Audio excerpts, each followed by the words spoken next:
Hello everyone. आज के इस वीडियो में पीजीडी एग्ज़ाम के यूपी पीजीडी एग्ज़ाम के पीवाईक्यू हम लोग सॉल्व करने वाले हैं, यानी कि पिछले वर्षों में जो क्वेश्चंस पूछे गए हैं आपके पीजीडी एग्ज़ाम्स में उनको सॉल्व करने वाले हैं। वीडियो स्टार्ट करने से पहले अगर आप चैनल पर नए हैं तो चैनल को सब्सक्राइब कर लें। चैनल का नाम है गोल टू सक्सेस। अगर आप नेट, जेआरएफ, पीजीटी, जीआईसी या फिर असिस्टेंट प्रोफेसर एग्ज़ाम की तैयारी कर रहे हैं सोशियोलॉजी से, तो इस चैनल के साथ जुड़कर आप यहां से अपनी स्टडी को कंप्लीट कर सकते हैं। प्लेलिस्ट में उन सभी वीडियोज़ के फोल्डर्स मिल जाएंगे, आप वहाँ से उन वीडियोज़ को देख सकते हैं। ये पीवाईक्यू की आपकी 3rd क्लास है। इससे पहले 2 क्लासेस हो चुकी हैं। प्लेलिस्ट में आपको उनका फोल्डर मिल जाएगा, वहाँ से बाकी की 2 क्लास आप देख सकते हैं। तो चलिए स्टार्ट करते हैं। फर्स्ट क्वेश्चन है हायरार्की ऑफ वैल्यू। अब ये जो संकल्पना है या अवधारणा है वो किसने दी है? ऑप्शंस जो दिए गए हैं, Ramakrishna Mukherjee, Radha Kamal Mukherjee, William Perry, CM केस। तो बताइए यहाँ पर क्या हो जाएगा? ये क्वेश्चन आपने देखा होगा, आपके नेट के एग्ज़ाम में भी पूछा जा चुका है। तो यहाँ पर क्या हो जाएगा? राधा कमल मुखर्जी हो जाएगा। ठीक है, राधा कमल मुखर्जी हो जाएगा। ऑप्शन बी यहाँ पर क्या होगा? राइट आंसर होगा राधा कमल मुखर्जी। इससे पहले भी बताया जा चुका था। आई थिंक पीवाईक्यू ये फर्स्ट वीडियो जिसमें थी उसमें इस तरीके का एक क्वेश्चन था सोशल वैल्यू के बारे में, तो वहाँ पर आप लोगों को बताया गया था। इनकी सोशल वैल्यू से रिलेटेड 2 इम्पॉर्टेंट बुक्स हैं जिसमें कि इन्होंने बात की हुई है। पहली जो बुक है the social structure of values, पहली बुक क्या है? The social structure of values. Second book है the dimensions of values, second book का नाम क्या है? The dimensions of values. ये 2 बुक हैं राधा कमल मुखर्जी की, जिसमें कि इन्होंने सामाजिक जो मूल्य हैं उसकी बात की हुई है। और इनके अलावा अगर हम इन 2 बुक के अलावा अगर हम बात करें, एक बुक है अ city in transition, a city in transition. इसके अलावा एक बुक आती है इनकी Indian working class, Indian working class. फिर एक बुक है the symbolic life of man, the symbolic life of man. ये कुछ इनकी बुक्स थी राधा कमल मुखर्जी की। और एक इम्पॉर्टेंट यहाँ पर ये फैक्ट है कि राधा कमल मुखर्जी समाजशास्त्र को समाज का महाविज्ञान कहते हैं। ये याद रखिएगा, समाजशास्त्र को समाज का महाविज्ञान किसने कहा है? राधा कमल मुखर्जी ने कहा है। ठीक है, तो यहाँ पर क्या हो जाएगा? ऑप्शन बी राइट आंसर हो जाएगा। नेक्स्ट है किसने कहा है कि परिवार धीरे धीरे समाप्ति की ओर जा रहा है? ऑप्शंस है पार्कर एडरसन, गुडे, फॉल्सम, रॉबर्ट बियरस्टेट। पार्कर एडरसन, गुडे, फॉल्सम, रॉबर्ट बियरस्टेट ऑप्शंस दिए गए हैं। परिवार धीरे धीरे समाप्ति की ओर जा रहा है, ये किसका कहना है, किसका तर्क है? तो यहाँ पर क्या होगा, आप लोग ट्राई करिए। एंड शायद आई थिंक ये प्रैक्टिस सेट में कराया गया है। यहाँ पर गुडे होगा। ठीक है, गुडे होगा। ऑप्शन बी यहाँ पर क्या होगा? राइट आंसर हो जाएगा। और ये निराशावादी विचारक है, गुडे निराशावादी विचारक है। और इन्होंने कहा था कि परिवार धीरे धीरे क्या हो रहा है? समाप्त हो रहा है। क्यों इनका ये तर्क था, क्यों इनका ये कहना था? क्योंकि जो परिवार के कार्य होते थे वे सभी कार्य परिवार के अलावा अन्य संस्थाओं के द्वारा किए जाने लगे हैं। इस वजह से इनका ये तर्क था कि परिवार क्या हो रहा है? धीरे धीरे समाप्त हो रहा है। और इनकी जो बुक है world revolution and the family है। बुक का नाम क्या है? World revolution and the family. ठीक है, तो ऑप्शन बी यहाँ पर राइट होगा। नेक्स्ट है धर्म आध्यात्मिक शक्ति में विश्वास है, यह किसने कहा? ऑप्शंस है Frazer, E.B. Tylor, Durkheim, Weber. Frazer, E.B. Tylor, Durkheim, Weber options दिए गए हैं। धर्म को आध्यात्मिक शक्ति में विश्वास किसने कहा है? 3rd का यहाँ पर राइट आंसर क्या हो जाएगा? नेट के एग्ज़ाम में पूछा गया है कई बार। E.B. टाइलर। टाइलर है यहाँ पर, ऑप्शन बी यहाँ पर क्या होगा, राइट आंसर हो जाएगा। और टाइलर की बुक का नाम क्या है, प्रिमिटिव कल्चर। बुक का नाम क्या है, प्रिमिटिव कल्चर है बुक का नाम। और धर्म का व्यवस्थित अध्ययन टाइलर ने ही किया था। धर्म का व्यवस्थित अध्ययन किसने किया था, टाइलर ने ही किया था। तो ऑप्शन बी यहाँ पर राइट आंसर हो जाएगा। आगे देखते हैं, धर्म, विवाह, परिवार, जाति आदि उदाहरण हैं। ऑप्शंस जो हैं वे हैं सामाजिक मूल्य, यानी जो धर्म, परिवार, विवाह, जाति हैं ये सभी सामाजिक मूल्यों के उदाहरण हैं, या सामाजिक संस्थाओं के, या फिर सामाजिक मानकों के, या फिर समाज के सामाजिक खंडीय खंड के। क्या हो जाएगा यहाँ पर, फोर्थ क्वेश्चन का राइट आंसर क्या हो जाएगा, तो ये सभी सामाजिक संस्थाओं के अंतर्गत आएंगे। ऑप्शन बी यहाँ पर क्या होगा, राइट आंसर हो जाएगा। अब सामाजिक संस्था, अगर हम संस्था की बात करते हैं, अब आइए देखते हैं शुरू से कि जो व्यक्ति है, मनुष्य है, ठीक है, उनकी आवश्यकताएं होती हैं, नीड्स होती हैं, उनको पूरा करने के लिए जो समिति है, संगठन है, इनका निर्माण किया जाता है। व्यक्ति की आवश्यकताओं को पूरा करने के लिए समिति, संगठनों का निर्माण किया जाता है। और ये सभी समिति या संगठन सुव्यवस्थित तरीके से अपना काम करती रहे, इसके लिए नियम कार्य प्रणाली बनाई जाती है, ठीक है, इनको बनाया जाता है। तो नियमों कार्य प्रणालियों के रूप को ही हम क्या कहते हैं, संस्था कहते हैं, ठीक है। तो ऑप्शन बी यहाँ पर क्या होगा, राइट आंसर हो जाएगा।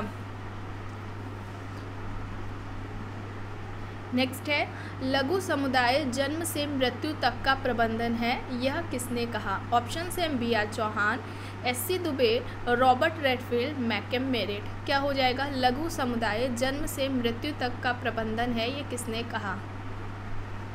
सभी जानते हैं, ये क्वेश्चन आपको कहीं ना कहीं देखने को ज़रूर मिला होगा, नेट के पेपर, असिस्टेंट प्रोफेसर, कुछ क्वेश्चंस होते हैं जो कि आपको हर जगह देखने को मिलते हैं। तो यहाँ पर रॉबर्ट रेडफील्ड हो जाएगा। ऑप्शन बी यहाँ पर क्या होगा, राइट आंसर हो जाएगा। अब रॉबर्ट रेडफील्ड है तो इन्होंने मैक्सिको के चानकोम गांव का अध्ययन किया था, ठीक है, मैक्सिको के चानकोम गांव का अध्ययन किया था। वहाँ पर अध्ययन करने के बाद लिटिल जो कम्युनिटी है, ठीक है, लघु समुदाय है, उसकी अवधारणा दी थी, उसका कॉन्सेप्ट दिया हुआ था। और गांव को, विलेज को लघु समुदाय का अच्छा उदाहरण माना था। और जो लघु समुदाय है, ठीक है, एक तो इनका पूछा जाता है कि कहाँ पर इन्होंने अध्ययन किया था, किस गांव में अध्ययन करके पूछा गया था। एक आता है डायरेक्टली पूछ लिया जाता है ये कॉन्सेप्ट किसका है। एक क्वेश्चन जो बनता है ज़्यादातर वो लघु समुदाय की विशेषता से बनता है कि कौन सी लघु समुदाय की विशेषता है या कौन सी नहीं है, या लघु समुदाय की इन विशेषताओं की बात किस समाजशास्त्री ने की है।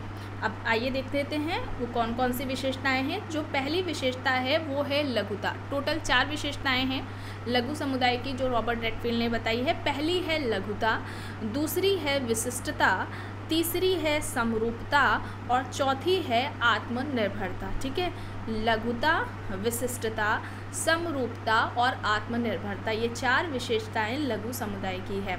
हम लोग जब रॉबर्ट रेडफील्ड के बारे में डिटेलिंग में बात करेंगे तो इनके जो कॉन्सेप्ट्स हैं जैसे कि little community, little tradition and great tradition, folk society, peasant society क्या है, फोक कल्चर क्या है, तो इन सभी कॉन्सेप्ट्स के बारे में अच्छे से बात करेंगे। ठीक है, वहाँ पर आप लोगों को अच्छे से एक्सप्लेन किया जाएगा। तो यहाँ पर ऑप्शन सी राइट आंसर हो जाएगा। नेक्स्ट है लघु समुदाय की अवधारणा का निम्नलिखित में से प्रमुख विचारक कौन है। किसका कॉन्सेप्ट रहा है? Oscar Levi's, Robert Redfield, A.R. Desai, Merton. तो अभी अभी बताया गया है आप लोगों को, रॉबर्ट रेडफील्ड का ये कॉन्सेप्ट रहा है। ऑप्शन बी यहाँ पर क्या होगा, राइट आंसर हो जाएगा। मैक्सिको के चानकोम गांव का अध्ययन करके ये कॉन्सेप्ट इन्होंने दिया था और लघु समुदाय का उदाहरण गांव को बताया था इन्होंने। ठीक है, तो ऑप्शन बी यहाँ पर राइट हो जाएगा। नेक्स्ट है समाज बनता है व्यक्तियों से, व्यक्तियों के संबंधों से, संस्थाओं से या फिर समितियों से। तो समाज का निर्माण किससे होता है ये बताइए। चलिए बताइए यहाँ पर क्या होगा, ट्राई करिए। समाज का निर्माण किससे होता है, समाज किससे बनता है मिलकर के। तो यहाँ पर होगा 7 का राइट आंसर व्यक्तियों के संबंधों से। ठीक है, व्यक्तियों के संबंधों से होगा। ऑप्शन बी यहाँ पर क्या होगा, राइट आंसर हो जाएगा। जैसा कि मैकेवर एंड पेज का क्या कहना था, समाज सामाजिक संबंधों का क्या है, जाल है। ठीक है, समाज सामाजिक संबंधों का जाल है। अब यहाँ पर अगर हम बात करें सामाजिक संबंधों की, तो इनका निर्माण कैसा होता है। ठीक है, इनका निर्माण कैसे होता है, व्यक्ति जब अपने नीड्स को पूरा करने के लिए अन्य व्यक्तियों से क्या करता है, इंट्रैक्शन करता है, सामाजिक अंतर क्रियाएँ करता है, तो अंतर क्रियाओं के परिणाम स्वरूप ही सामाजिक संबंधों का क्या होता है, निर्माण होता है। ठीक है, और ये व्यक्ति अंतर क्रियाएँ क्यों करता है, अपनी जाहिर सी बात है अपनी नीड्स को पूरा करने के लिए, अपने हितों को पूरा करने के लिए अन्य व्यक्तियों से अंतर क्रियाएँ करता है। ठीक है, और इन अंतर क्रियाओं के बाद ही क्या होता है, जब ये अंतर क्रियाएँ निरंतर होने लगती हैं तो ये संबंधों का निर्माण करती हैं। ठीक है, संबंधों का निर्माण करती है, संबंधों का विकास होता है, इन संबंधों से ही समाज का निर्माण होता है। तो ऑप्शन बी यहाँ पर क्या होगा, राइट आंसर हो जाएगा। नेक्स्ट है, पशुओं में समाज तो होता है पर डैश नहीं, इनमें से क्या नहीं होता। समाज होता है पशुओं में, पर इनमें से क्या है एक जो पशुओं में नहीं देखने को मिलता, संस्कृति, संगठन, समिति या फिर संस्था। क्या हो जाएगा, 8th क्वेश्चन का यहाँ पर क्या होगा राइट आंसर, संस्कृति। ठीक है, संस्कृति नहीं देखने को मिलती है, संस्कृति मानव समाज में पाई जाती है, पशु समाज में नहीं। तो ऑप्शन ए यहाँ पर क्या होगा, राइट आंसर हो जाएगा। नेक्स्ट है, व्यक्ति के वर्ग का निर्धारण होता है उसके व्यवसाय के द्वारा, उसके जन्म द्वारा, उसकी जाति के द्वारा या फिर उसकी सामाजिक परिस्थिति के द्वारा। वर्ग का निर्धारण इनमें से किससे होता है, व्यक्ति के वर्ग का निर्धारण इनमें से किसके द्वारा होता है। तो यहाँ पर क्या होगा, उसकी सामाजिक परिस्थिति के द्वारा। ऑप्शन डी यहाँ पर राइट आंसर हो जाएगा। नेक्स्ट है, चेतन तथा अचेतन प्रकार के सामाजिक नियंत्रण का उल्लेख किसके द्वारा किया गया है, Charles Cooley, Gurvitch and Moore, LaPiere, Karl Mannheim. चेतन तथा अचेतन प्रकार के सामाजिक नियंत्रण।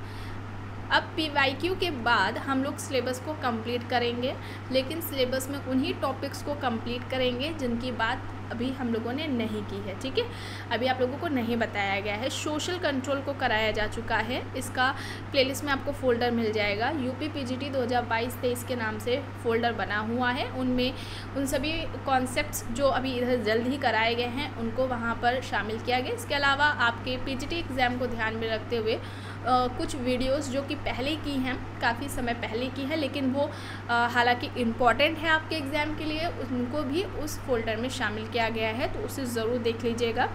तो सोशल कंट्रोल को चूँकि इस टॉपिक को कंप्लीट कराया जा चुका है, तो इसको इधर हम लोग नहीं करेंगे। ठीक है, इस टॉपिक को हम लोग नहीं करेंगे। तो जितने भी चैनल से नए लोग जुड़े हैं वे सभी फ़ोल्डर को चेक कर ले, प्लेलिस्ट में आपको मिल जाएगा, वहाँ से उन वीडियोज़ को ज़रूर देखिएगा।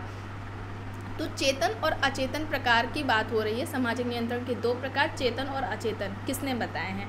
ऑप्शंस जो दिए गए हैं Charles Cooley, Gurvitch and Moore, LaPiere, Karl Mannheim है।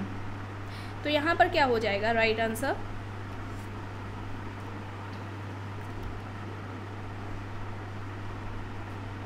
अगर हम यहाँ पर बात करें सोशल कंट्रोल की, ठीक है, इसका सबसे पहले व्यवस्थित तरीके से जो बात है वो E.A. रॉस ने की थी। E.A. रॉस ने अपनी बुक सोशल कंट्रोल में, ठीक है, अब ये बुक कब आई थी, 1901 में आई थी सोशल कंट्रोल।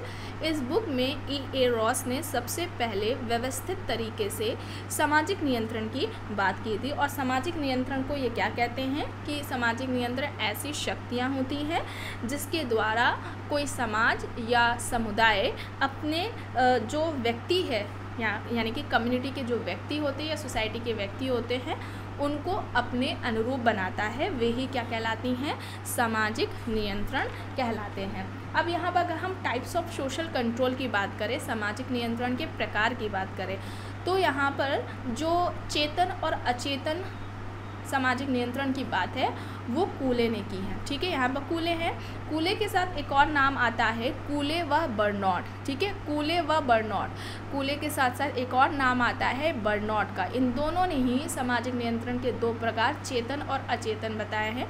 हो सकता है ऑप्शंस में आपको ये भी देखने को मिले केवल ओनली चार्ल्स कूले, फिर चार्ल्स कूले एंड बर्नौट, तो आपको दोनों को चार्ल्स कूले एंड बर्नौट पर टिक करना होगा। ठीक है, दोनों का है ये कॉन्सेप्ट, दोनों ने ही बात की है। इसके अलावा अगर हम मैनहीम की बात करें, कार्ल मैनहीम ने, तो इन्होंने प्रत्यक्ष सामाजिक नियंत्रण और अप्रत्यक्ष सामाजिक नियंत्रण की बात की है। ठीक है, नोट करिए जितना भी आप लोगों को बताया जा रहा है।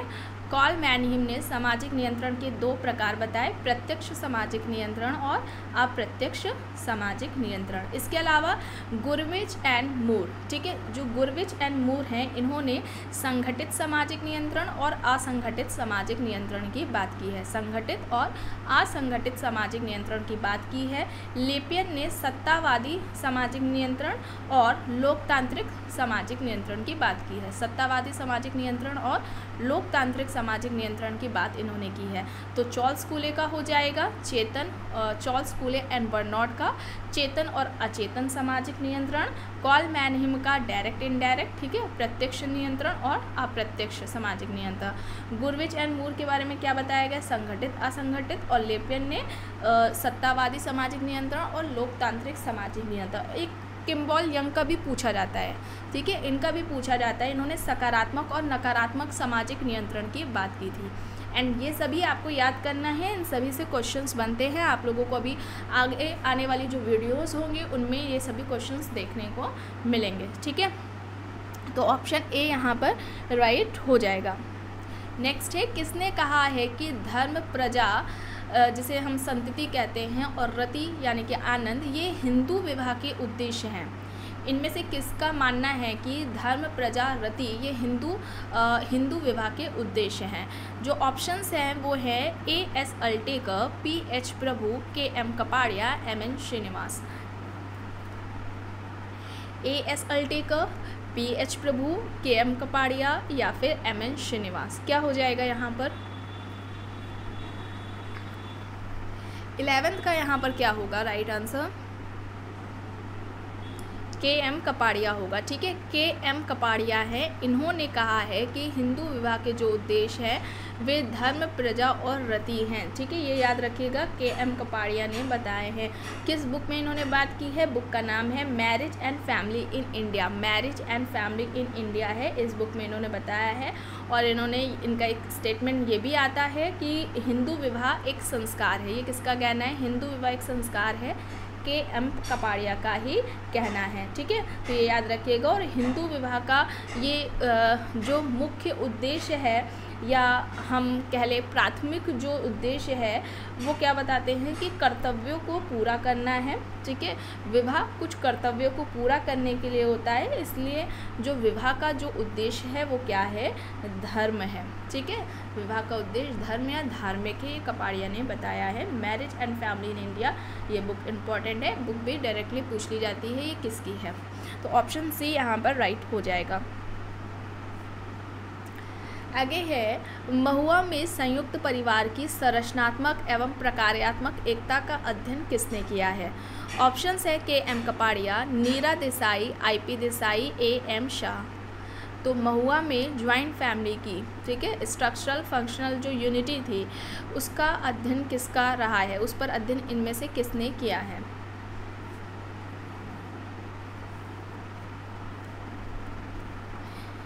बताइए। इस तरीके से बताया गया है आप लोगों को, पहले भी नेट JRF का जो उधर प्रैक्टिस सेट आप लोगों के लिए कराया जा रहा था उसमें भी ये बताया गया था। तो यहाँ पर I.P. देसाई हो जाएंगे। क्या हो जाएंगे?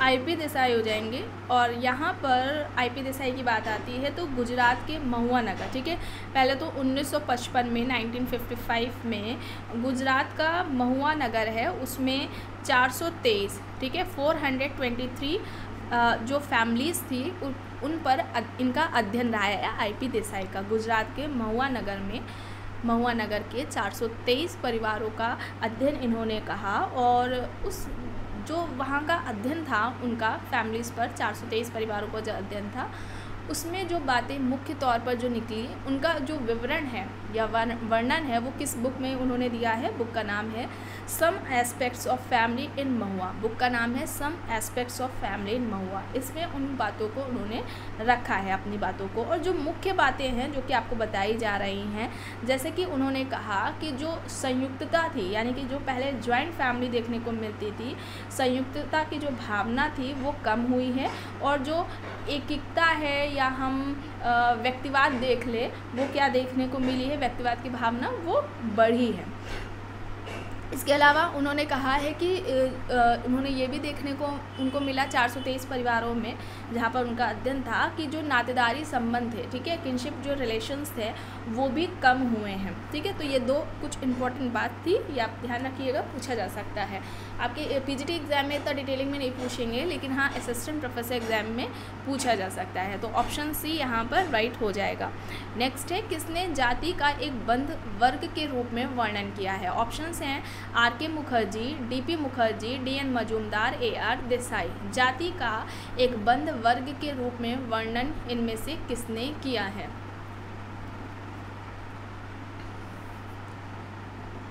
तो यहाँ पर क्या हो जाएगा, जाति को एक बंद वर्ग किसने कहा था, डी.एन. मजूमदार ने। ऑप्शन सी यहाँ पर क्या होगा, राइट आंसर हो जाएगा डी.एन. मजूमदार। और केतकर का एक आता है, उन्होंने जाति को सामाजिक समूह कहा था। जाति को क्या कहा था, सामाजिक समूह कहा था। एंड जाति के बारे में एक वीडियो है जाति से संबंधित कि जाति की उत्पत्ति कैसे हुई, जाति की उत्पत्ति के सिद्धांत कौन कौन से थे, किसके थे, क्या बातें थी उसमें मुख्य और इम्पॉर्टेंट जो फैक्ट्स थे, उनसे रिलेटेड एक वीडियो बहुत पहले, काफ़ी पहले आप लोगों के लिए आई थी। और वो यूपीपीजीटी का जो फोल्डर अभी आप लोगों को बताया गया 22-23 वाला, उसमें भी उस वीडियो को इंक्लूड किया गया है, तो उसे भी ज़रूर देख लीजिएगा। और अभी हम लोग जब सिलेबस कंप्लीट कराएंगे तो इस टॉपिक को भी कंप्लीट कराया जाएगा, लेकिन हाँ उसे ज़रूर देख लीजिएगा, ठीक है। आपके असिस्टेंट प्रोफेसर एग्ज़ाम के लिए भी वो इम्पॉर्टेंट है। तो ऑप्शन सी यहाँ पर क्या होगा, राइट आंसर होगा। नेक्स्ट है, श्रीनिवास ने संस्कृतिकरण की अवधारणा का प्रयोग अपनी निम्नलिखित में से किस पुस्तक में दिया। इनमें से कौन सी बुक थी जिसमें उन्होंने संस्कृताइजेशन कॉन्सेप्ट को दिया है, एम.एस. श्रीनिवास ने, ठीक है, ना है। बुक्स जो दी गई हैं, India's village, religion and among the Coorgs of South India, social change in modern India, the cohesive role of Sanskritisation. तो ये आपको कई बार देखने को मिला होगा जब आप नेट का एग्ज़ाम दे रहे होंगे, religion and among the Coorgs of South India. Option B यहाँ पर राइट आंसर हो जाएगा। अपनी इस बुक में उन्होंने संस्कृतिकरण की अवधारणा दी हुई है, एम.एस. श्रीनिवास। आप लोगों को देख लीजिए, कई बार आप लोगों से बोला जाता है ये कॉन्सेप्ट इम्पॉर्टेंट है एम.एस. श्रीनिवास के, हालांकि और भी कॉन्सेप्ट्स रहे हैं जैसे कि संस्कृतिकरण है, प्रभुत्व जाति है जिसे हम लोग डोमिनेंट कास्ट बोलते हैं, इसके अलावा वेस्टर्नाइजेशन, पश्चिमीकरण की, मॉडर्नाइजेशन, आधुनिकीकरण की, धन निरपेक्षीकरण, ये सारे कॉन्सेप्ट्स एम.एस. श्रीनिवास के। लेकिन इन सभी से क्वेश्चंस नहीं पूछे जाते हैं। जो ज़्यादातर क्वेश्चंस हैं वो आपको देखने को मिलेंगे संस्कृताइजेशन एंड डोमिनेंट कास्ट से। संस्कृतिकरण की अवधारणा और प्रभुत्व जाति की अवधारणा में से ही क्वेश्चंस आपको देखने को मिलते हैं। इसका अलग से फोल्डर बनाया जा चुका है, एम.एस. श्रीनिवास की महत्वपूर्ण अवधारणाएँ, इनकी दो अलग अलग वीडियो आपको मिल जाएंगी, संस्कृतिकरण की अलग और प्रभुत्व जाति की अलग। दोनों ही इम्पॉर्टेंट है, दोनों ही अगर वीडियो को आप लोग देख लेंगे तो आपका एक भी क्वेश्चन मिस नहीं होगा। एंड ये आपके असिस्टेंट प्रोफेसर एग्ज़ाम के लिए भी इम्पॉर्टेंट है, ठीक है। और अगर हम बात करें कि इन्होंने किस जाति का अध्ययन करके ये कॉन्सेप्ट दिया था, तो रामपुरा की कुर्ग जाति है, ठीक है, रामपुरा की कुर्ग जाति है, वहाँ पर उस जाति का अध्ययन करके इन्होंने अपना संस्कृतिकरण का कॉन्सेप्ट दिया था। और अगर हम शॉर्ट में अगर हम देखें, समझने का प्रयास करें कि संस्कृतिकरण की अवधारणा है क्या, तो ये इसमें क्या होता है, कोई निम्न जाति है, ठीक है, कोई निम्न हिंदू जाति या कोई जनजाति किसी उच्च जाति या द्विज जाति की जो जीवन शैली है, उनके जो मूल्य हैं, उनके जो आदर्श है, प्रतिमान है, धार्मिक पद्धतियाँ हैं, कर्मकांडीय पद्धतियाँ हैं, उन सभी को अपनाती है, उन सभी का अनुकरण करती है। और ऐसा वो क्यों करती है, और ये अनुकरण कई पीढ़ियों तक वो करती है, कई पीढ़ियों तक वो फॉलो करती है उनके लाइफस्टाइल को, और इस विश्वास के साथ कि कई पीढ़ियों के बाद उनका जो स्थान है जाति पदक्रम में, जो उनका स्थान है, पोजीशन है, वो क्या होगी, बेहतर होगी। इस विश्वास के साथ वो उनका क्या करती है, उनके लाइफस्टाइल को फॉलो करती है, अनुकरण करती है। यही संस्कृतिकरण का कॉन्सेप्ट है। ये है क्या, ये यहाँ पर आपको बताया गया शॉर्ट में, और वहाँ पर आप लोग ज़रूर वीडियो देखिएगा अगर आपने नहीं देखा है तो। ऑप्शन बी यहाँ पर राइट होगा। नेक्स्ट है, वास्तविक तथा समान संरचना के मध्य अंतर किसने स्थापित किया। ऑप्शंस है Nadel, Durkheim, Merton, Radcliffe Brown. क्या हो जाएगा, Nadel, Durkheim, Merton, Radcliffe Brown options है। वास्तविक तथा समान संरचना के बीच में अंतर की बात किसने की है।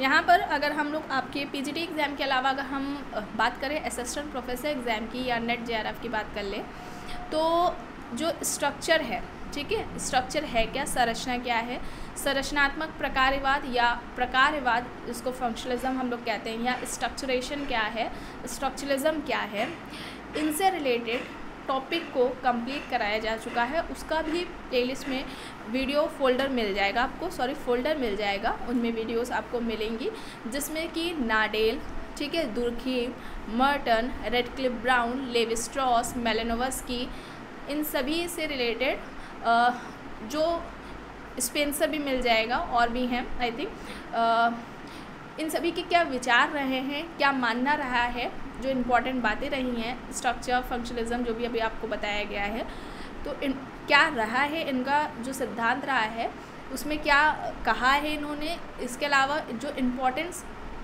जो फैक्ट्स है प्लस इनसे रिलेटेड जो इम्पॉर्टेंट एमसीक्यूज़ बनते हैं उन सभी को वहाँ पर कंप्लीट कराया गया है। और वहाँ पर ये क्वेश्चन भी इस तरीके से डिटेलिंग में बताया गया था। मुझे अभी याद आया तो मैंने बताया। आप लोग जितने भी असिस्टेंट प्रोफेसर एग्ज़ाम दे रहे हैं, देने की तैयारी कर रहे हैं, उस वीडियो को ज़रूर देख लीजिएगा। यहाँ पर जो ऑप्शंस हैं नाडेल, दुर्खीम, मर्टन, रेडक्लिफ ब्राउन दिए गए हैं।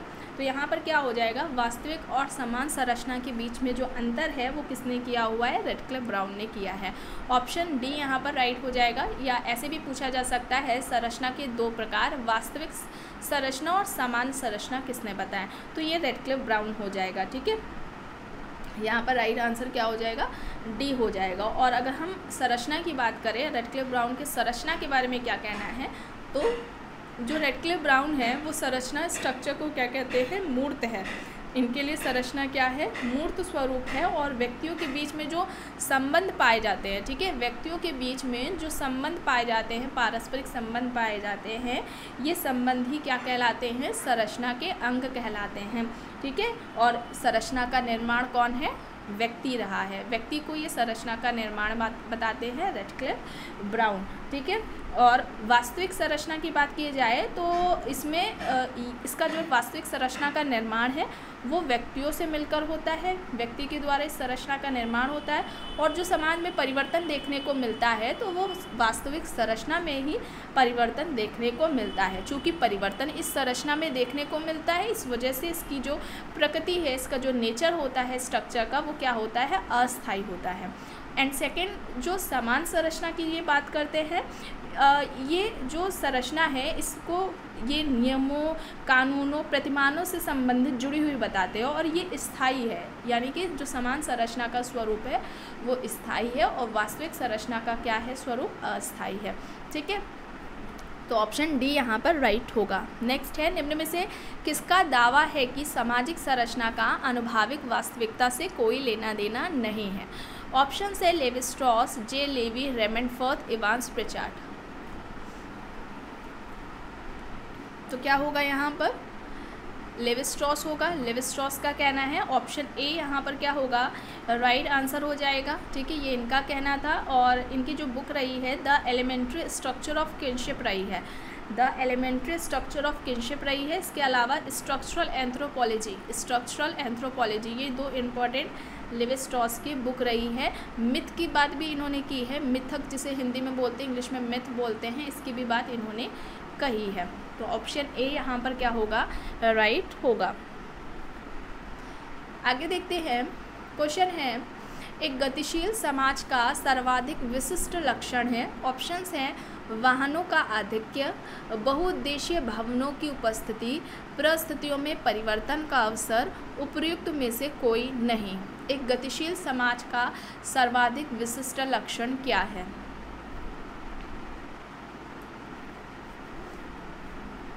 तो क्या हो जाएगा यहाँ पर,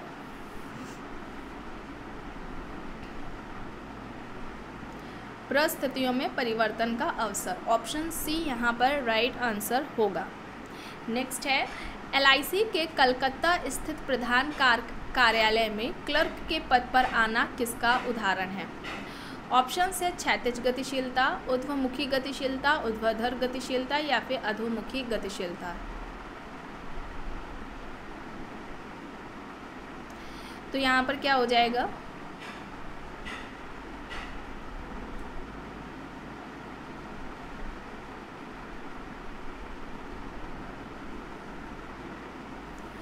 राइट आंसर क्या होगा 18 का क्षैतिज गतिशीलता होगा। ऑप्शन ए यहाँ पर क्या होगा, राइट आंसर होगा। अब गतिशीलता की बात आती है, सामाजिक गतिशीलता, सोशल मोबिलिटी, तो इस टॉपिक को कंप्लीट कराया जा चुका है, अभी जल्द ही कराया गया है। इसका भी फोल्डर आपको मिल जाएगा, इसे भी ज़रूर देखिएगा। और सबसे पहले अगर हम बात करें सोशल मोबिलिटी की, सामाजिक गतिशीलता की, तो सोरोकिन ने बात की हुई है सबसे पहले। अब सामाजिक गतिशीलता अगर हम देखें किसे कहते हैं, तो कोई भी वस्तु है या हम व्यक्ति की बात कर लें, मूल्य की बात कर लें, या मानव निर्मित वस्तु या मानव के द्वारा परिवर्तित किसी भी चीज़ में, किसी भी वस्तु में जब एक स्थिति से दूसरी स्थिति में किसी भी तरीके का हम परिवर्तन देखते हैं तो उसको ही हम क्या कहते हैं, सोशल मोबिलिटी कहते हैं। वो क्या है, सामाजिक गतिशीलता कहलाता है। ठीक है, और ये दो प्रकार बताते हैं सामाजिक गतिशीलता के। एक बताते हैं क्षैतिज या समस्तरीय गतिशीलता और दूसरी उद्रक या रैखिक गतिशीलता की बात करते हैं। ठीक है, तो ऑप्शन ए यहाँ पर राइट हो जाएगा। सोशल मोबिलिटी वाला जो टॉपिक है, इससे रिलेटेड जो वीडियो है उसे ज़रूर देख लीजिएगा। नेक्स्ट है आकस्मिक अपराधी वह है जो पहली बार अपराध करता है, अवसर मिलने पर कभी कभी अपराध करता है, अपराध करने का आदी होता है, सफ़ेद पोश अपराध करता है। आकस्मिक अपराधी हम इनमें से किसे कहेंगे? चलिए ट्राई करिए, यहाँ पर क्या होगा आपके अनुसार, यहाँ पर कौन सा सही होगा?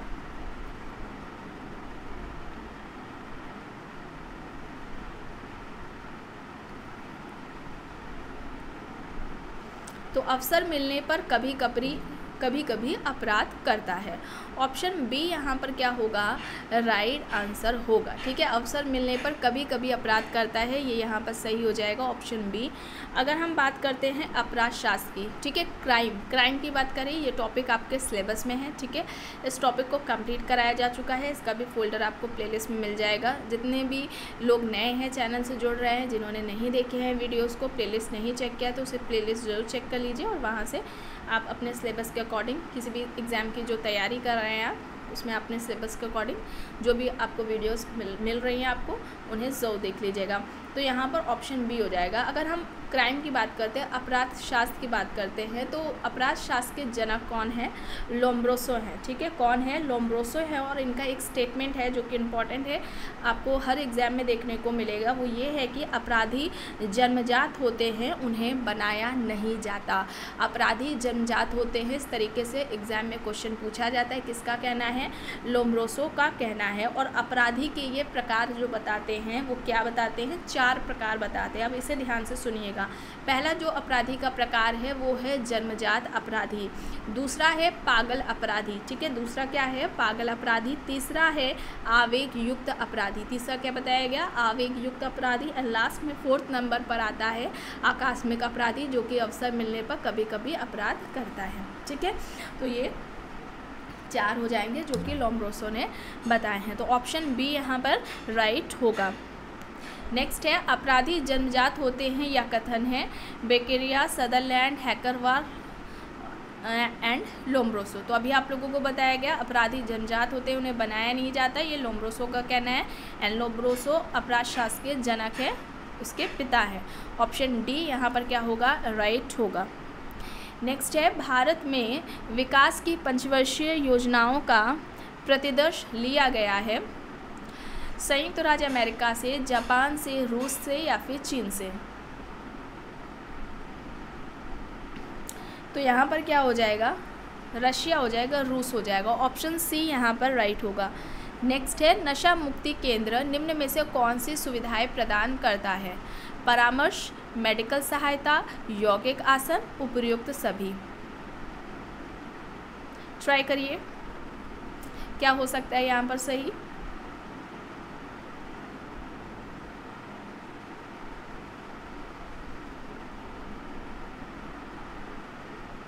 तो उपयुक्त सभी हो जाएगा, ये सभी। ऑप्शन डी यहाँ पर क्या होगा, राइट होगा। नेक्स्ट है भारतीय संविधान के किस अनुच्छेद के द्वारा राज्य की ओर से समाज के कमज़ोर वर्गों, अनुसूचित जातियों और जनजातियों को आर्थिक और शिक्षा संबंधी विशेष सुविधाएं देने की व्यवस्था की गई है, जिससे वे अपनी उन्नति कर सके। अनुच्छेद 42, अनुच्छेद 43, अनुच्छेद 44 या फिर अनुच्छेद 46। क्या होगा यहाँ पर, कौन सा आर्टिकल होगा, आर्टिकल 46, अनुच्छेद 46 होगा, 46 होगा। ऑप्शन डी यहाँ पर राइट होगा। नेक्स्ट है भारत छोड़ो आंदोलन किससे जुड़ा है, जवाहरलाल नेहरू, बाल गंगाधर तिलक, सुभाष चंद्र बोस या फिर महात्मा गांधी जी। तो महात्मा गांधी जी होंगे, ऑप्शन डी यहाँ पर राइट हो जाएगा। एंड आपको ये बताना होगा कमेंट बॉक्स में कि भारत छोड़ो आंदोलन कब हुआ था, उसका सन वर्ष बताना है आपको, ठीक है। कमेंट बॉक्स में करिएगा कमेंट। ऑप्शन डी यहाँ पर क्या होगा, राइट होगा। नेक्स्ट है किसने लिखा है कि ऐसी कोई वस्तु नहीं है जो अछूत को पवित्र कर सके, वे लोग अपवित्र ही जन्म लेते हैं, वे जीवन प्रयत्न अपवित्र बने रहकर ही मर भी जाते हैं। के.एम. पानिकर, के.एम. मुंशी, भीमराव अंबेडकर, मुमताज़ अली खान।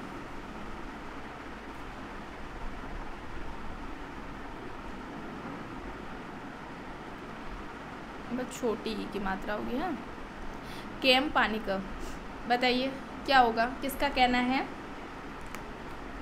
ये प्रैक्टिस सेट में मुझे याद आ रहा है कराया गया है, या फिर नेट JRF वाला जो उधर आ रहा था प्रैक्टिस सेट, उसमें। तो यहाँ पर क्या हो जाएगा, भीमराव अंबेडकर जी हो जाएंगे। ऑप्शन सी यहाँ पर राइट आंसर हो जाएगा। नेक्स्ट है सर्वाधिक धनी व्यक्ति के लिए निम्न में से कौन सी अवधारणा प्रासंगिक है, नेतृत्व, अभिजन, शक्ति या फिर उपयुक्त में से कोई नहीं। सर्वाधिक धनी व्यक्ति के लिए इनमें से हम किस शब्द को प्रयुक्त करेंगे, नेतृत्व, अभिजन, शक्ति या फिर इनमें से कोई नहीं। तो यहाँ पर एलिट हो जाएगा अभिजन। ऑप्शन बी यहाँ पर राइट होगा। नेक्स्ट है निम्न में से किसने संरचनाकरण की अवधारणा दी। ऑप्शंस है Anthony Giddens, Levi Strauss, Talcott Parsons, Saussure. संरचनाकरण, स्ट्रक्चरेशन का जो कॉन्सेप्ट है वो किसका रहा है।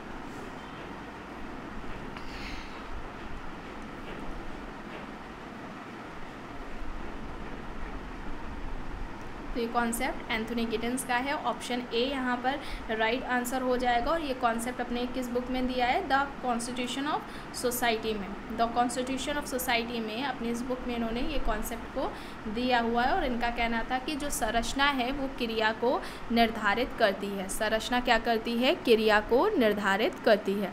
तो ऑप्शन ए यहाँ पर राइट होगा। नेक्स्ट है the social construction of reality के लेखकों का नाम बताएं। ऑप्शंस है Berger and Luckmann, Merton and Rossi, Parsons and Shils, Marx and Engels. The social construction of reality कई बार नेट के पेपर में पूछी गई है। एंड आप सभी जानते हैं ये बुक किसकी है, बर्जन एंड लकमैन की है।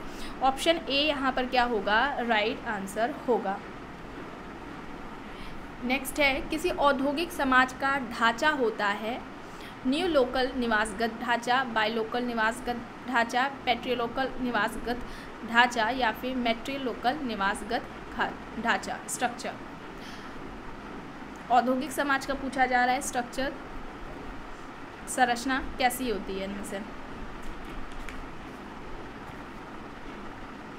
तो यहाँ पर न्यू लोकल निवासगत ढांचा, ऑप्शन ए यहाँ पर क्या होगा, राइट आंसर हो जाएगा। ठीक है, अब इसमें क्या होते हैं, जो नवविवाहित जोड़े होते हैं, नवविवाहित दंपति हम कह लें, जो पति पत्नी है जिनकी अभी जल्दी ही शादी हुई है, वे यानी कि पति अपनी पत्नी को अपने घर नहीं ले जाता है, और या फिर पत्नी अपने पति के साथ अपने घर नहीं जाकर रहती है, बल्कि वे दोनों ही एक नए घर में रहते हैं। तो ऐसा जो परिवार होता है वो नव स्थानीय परिवार कहलाता है। ठीक है, इसी को ही न्यू लोकल बोला गया है। ठीक है, ऑप्शन ए यहाँ पर क्या होगा, राइट होगा।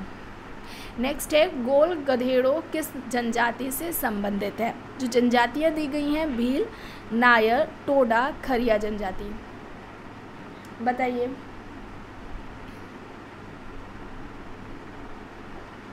तो यहाँ पर क्या हो जाएगा, भील जनजाति हो जाएगा। ठीक है, भील जनजाति में ये देखने को मिलता है, और ये एक डांस होता है गोल गधेड़ो। ठीक है, भील जनजाति में, भील ट्राइब में ये देखने को मिलेगा।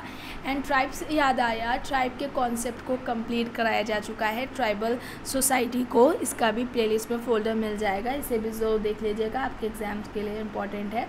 और इसमें क्या होता है, एक तरीके से जो जनजाति होते में जो नवयुग होते हैं उनको अपनी शक्ति और साहस का क्या होता है, परीक्षा देनी होती है। और ये एक इसमें इम्पॉर्टेंट ये है कि होली के दिन में एक उत्सव होता है। ठीक है, और इसको किसी दिन डिटेलिंग में आप लोगों को बताएंगे, अभी काफ़ी लंबा हो जाएगा। ठीक है, तो ये भील जनजाति में होता है, होली के दिन होता है, ये याद रखिएगा। और जो नवयुवक होता है, जो व्यक्ति होता है, उसको अपनी शक्ति व जो साहस शौर्य है उसकी परीक्षा देनी होती है। एक पोल होता है, सर्कल होता है, जिसमें बाहर लड़कियां खड़ी होती हैं। ठीक है, अविवाहित, और पोल में गुड़ और नारियल का बांध देते हैं, और लड़का डांस करता है, और उसमें से कोई एक्टिविटी होती है। ठीक है, तो किसी दिन बताएंगे डिटेलिंग में।